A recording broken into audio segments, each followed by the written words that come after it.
اے لایا تو انہوں نے چھڑواں ماریا میرے اسٹیج پہ، اے میں حال چ چھال ماری انہوں نے میرے. امان صاحب کی کوئی ایسی یاد، ایسی بات جو آپ سمجھتے ہیں یار اس سے پہلے اتنی چیزیں ڈسکس ہوئی ہیں امان صاحب کی مگر یار یہ بات نہیں پہنچی لوگوں تک؟ امان صاحب پتہ کیا ان کی سب سے بڑی بات کیا تھی، وہ جو شروع میں بات ہوئی نا جیلسی، وہ کبھی کسی سے جیلس نہیں ہوئے. ہاں بڑی یار میں نے دیکھا انہوں لوگوں نے شاہ جی جن کا ہاتھ کھڑا تعریف کر دی نا کرتے تھے. اسٹیج پہ ہاں وہ سپر سٹار بن گیا.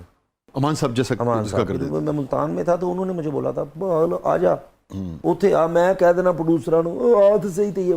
وہ کیا کرتے تھے، وہ سپر سٹار اللہ کی مہربانی سے بناتا تو اللہ نا وسیلہ بندہ ہوتا نا، وہ جیلس نہیں. پھر وہ بندوں کو اکٹھا کر کے آؤ جی، وہ ایک مقابلہ نہیں کرتے تھے، کپڑا رکھ کے چلو کرو گلا. اتنا ہنسانے والا آدمی، اتنا لوگوں میں خوشیاں تقسیم کرنے والا، اتنا عاجز آدمی اور اتنا ہمبل آدمی، کبھی آپ نے امان صاحب کو جذباتی دیکھا؟ جذباتی ایک دو مرتبہ دیکھا. پتہ ہے جذباتی کیوں ہوتے تھے؟ وہ اپنے بچوں کے لیے انہوں نے بڑی محنت کی، لیکن وہ ہوتا کیا تھا کہ ہر وقت ان کو فکر اپنے بچوں کی تھی، اپنی شادی جو کی تھی. میں کہتا ہوں کہ ایک سے زیادہ جو بندہ شادی کرے گا نا، وہ جذباتی بھی ہو تو اس کا غصہ نہ کرے. اچھا. اور وہ تو 3 گھروں میں جاتے تھے ماشاءاللہ. تو لیکن ہمیں وہ سکھا گئے ہیں سب کچھ. میں جب بھی میرے پاس وہ گاڑی میں بیٹھے ہیں یا مجھے کہتے ہیں مجھے گھر چھوڑاؤ، گاڑی ان کی پیچھے میں ڈرائیور لے کے یا کوئی بھی بندہ، یہ کہتے ہیں کیسر جو مرضی کر لی پتر، دوجا بیاہ نہ کری. اچھا.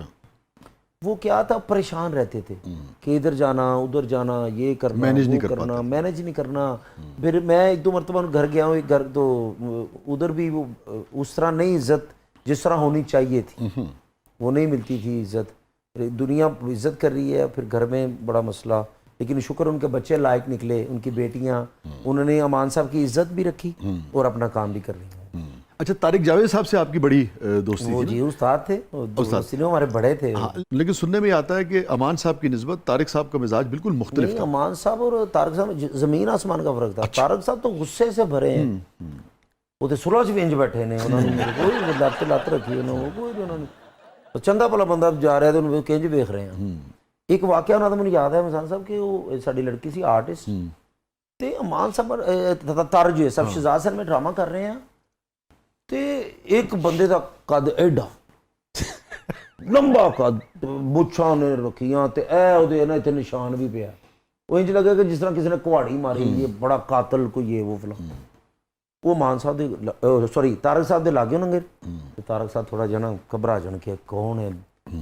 اگلے دن پھر وہ ننگے آتے ہیں، وہ ٹر رہا ہے چٹا سوٹ نال چٹا سوٹ کھیڑی پایا، والی جتی، کون ہے وہ کسی نے پوچھ بھی نہیں رہے کہ کون ہے، دل چ کہہ رہے کون ہے. چوتھے دن بعد انہوں نے کہا چٹا سوٹ پا کے مینوں ڈرائی جاندہ ہے کون آ؟ کہندے جی وہ جڑا پہلا گانا نہیں کر رہی وہ ابو نے. انہوں نے پڑھیا پہلے تو کپڑے پاڑے واقعی تیری ایسی تھی تیسی ہو، تو مینوں ڈرایا. میں تو گھر کہہ گیا انہاں کہ پتہ نہیں میں جانا کہ نہیں جانا، وہ تو ویکھدا بھی صرف میرے حال سی. ایک واقعہ ان کا مجھے کہ اشرف رائی صاحب اللہ جنت میں رحم کام، طارق صاحب اللہ جنت میں رحم. اسی شہزاد سر میں ڈرامہ کر رہے ہیں، میں بڑا تیز جگتاں چنا، میں بہت تیز. وہ کوٹے کا سیٹ سی تھی، انہوں نے نا میری انٹری بناتی اشرف رائی صاحب نے.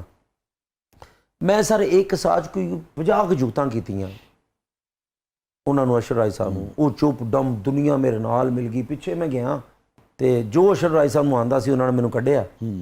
ٹھیک ہے جی. تے پیچھے خصا بھی 2-3 باری مثلا چلایا تے یہ وہ فلاں فلاں سارا. ہن وہ پنچایت لگی طارق جوہے صاحب کو. طارق جوہے صاحب کو پنچایت لگی ہے تے ہن طارق صاحب نے مینوں رول دیتا سی. اور طارق صاحب میرے تو خوش بہت سی کہ منڈا تو سپر سٹار ہوئے گا. آپ کو پسند کرتے تھے بہت؟ مجھے بہت پسند کرتے. ਮੈਨੂੰ ਕਹਿੰਦੇ ਪੁੱਤਰ ਤੂੰ ਛੱਡ ਇਹਨੂੰ, ਗੁੱਸਾ ਕਰ ਗਿਆ, ਤੂੰ ਮੇਰੇ ਨਾਲ ਐਂਟਰੀ ਕਰ ਲਿਆ ਕਰ. ਮੈਂ ਕਿਹਾ ਮੁਰਸ਼ਦ ਮੈਂ ਤੁਹਾਡੇ ਨਾਲ ਕਰ ਤੂੰ ਕੀ ਠੀਕ ਹੈ ਜੀ. ਇਹ ਹੁਣ ਅਗਲੇ ਦਿਨ ਮੈਂ ਆਇਆ ਤੇ ਇਹ ਮੈਂ ਐਂਟਰ ਹੋਇਆ ਤੇ ਮੈਂ ਸਿਰਫ ਅਜੇ 9 ਜਾਂ 10 ਜੁਗਤਾਂ ਕੀਤੀਆਂ ਤਾਰਕ ਸਾਹਿਬ ਨੇ. 10ਵੀਂ ਜੁਗਤ ਤੋਂ ਬਾਅਦ ਸਰ ਰੈੱਡ ਖੁੱਸਾ ਉਹਨਾਂ ਨੇ ਪਾਇਆ ਸੀ. ਇਹ ਲਾਇਆ ਤੇ ਉਹਨਾਂ ਨੇ ਛੜਵਾ ਮਾਰਿਆ ਮੇਰੇ, ਇਹ ਵੱਜਾ ਢੰਗ. وہ تیری ہو ایسی دی ہو جو انہوں نے آڈینس اور سٹیج پہ ہی تھے آپ؟ سٹیج پہ اے میں حال چ چھال ماری उन्होंने मेरे पीछे मारी हाँ जी मैं खुट खाना बाहर जा रहा, ठीक है जी। उधर मैं अपना मोटरसाइकिल फड़िया तो मैं उधरों ही बाहर निकल गया। 3 दिन तारक साहब ने मिले वो इस तरह के जज्बाती सर। फिर मैंने कहते वो लैके आओ यार, ये करो वो इस तरह का, तो बड़ी चीजें होती थी। तो जब दोबारा मिले इस वाक़े के बाद 3 दिन बाद बुलाया मैंने, बंदे भेजे मेरे घर आके जफ्फी पाई और पुत्र यार तू वाकई अशरफ राय तेन सही गालां कढ़ रहा सी।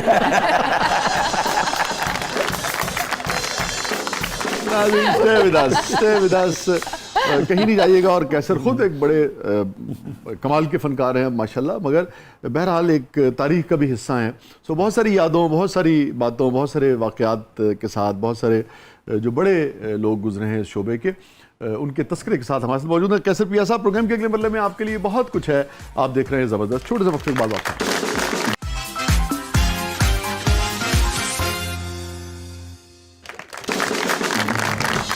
वेलकम बैक नाज़रीन। ज़बरदस्त में एक बार फिर खुशामदीद। कैसे साहब, हमारा सेगमेंट है कैथारसिस।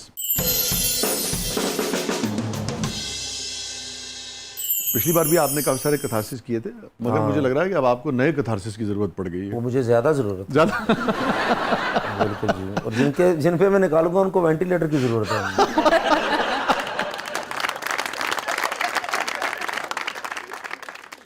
तो ठीक है, मेरे सवाल के बगैर कैथारसिस क्या दिल चाह रहा है शेयर करने को? बस बर्फ पैंदी होवे, फुल बारिश हो रही होवे ते बंदे 2-3 मिनट मिलन ते मैं उन्हां ते ठंडा पानी पा दूं। कौन मिलन? नहीं बंदे ने सर, बंदे में कौन मिलन, मैं हुण तुहानूं WhatsApp कर देंगा कौन सा मतलब मैं जान मैं उन्हां दे नाल आवां ते बाहर निकल के ਉਹ ਮੈਨੂੰ ਪਾ ਦੇ।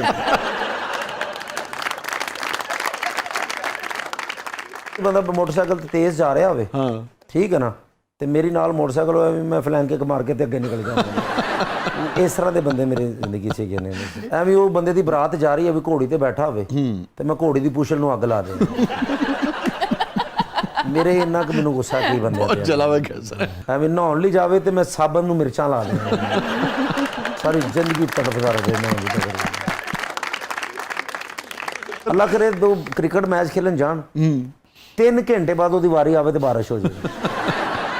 मेरा मेरी कताब ये कि उदा ही बंदे को। अच्छा कैसर, ये बताएं कि स्पिरिचुअलिटी पे कोई यकीन है आपको? ਤੁਹਾਨੂੰ ਪਤਾ ਵੀ ਮੈਂ ਕਿੰਨਾ ਪੜ੍ਹਿਆ ਲਿਖਿਆ ਤੇ ਇਹੀ ਤੁਸੀਂ ਉਰਦੂ 'ਚ ਪੁੱਛ ਲਓ। स्पिरिचुअलिटी पे आपको यकीन है? रूहानियत होती है ना, बाज़ वक़्त कुछ ऐसे आते देखो ना जी कर लो ना, ਤੁਹਾਨੂੰ ਪਤਾ ਵੀ ਹੈ ਵਿੱਚ ਐਸਾ ਲਫ਼ਜ਼ ਕੱਢਦੇ ਨੇ ਜਿਹੜਾ ਮਤਲਬ ਕਿ ਅਸਲ ਗੋਰੇ ਨੂੰ ਵੀ ਨਹੀਂ ਪਤਾ। ਤੁਹਾਡੇ ਵਰਗੇ ਬੰਦੇ ਅੰਗਰੇਜ਼ ਨੂੰ ਕਹਿ ਰਹੇ ਹੁੰਦੇ ਨੇ ਆਹ ਮੁਰਸ਼ਿਦਾਂ ਦੇ ਮੇਲੇ ਤੇ ਚਲੀ ਗਏ।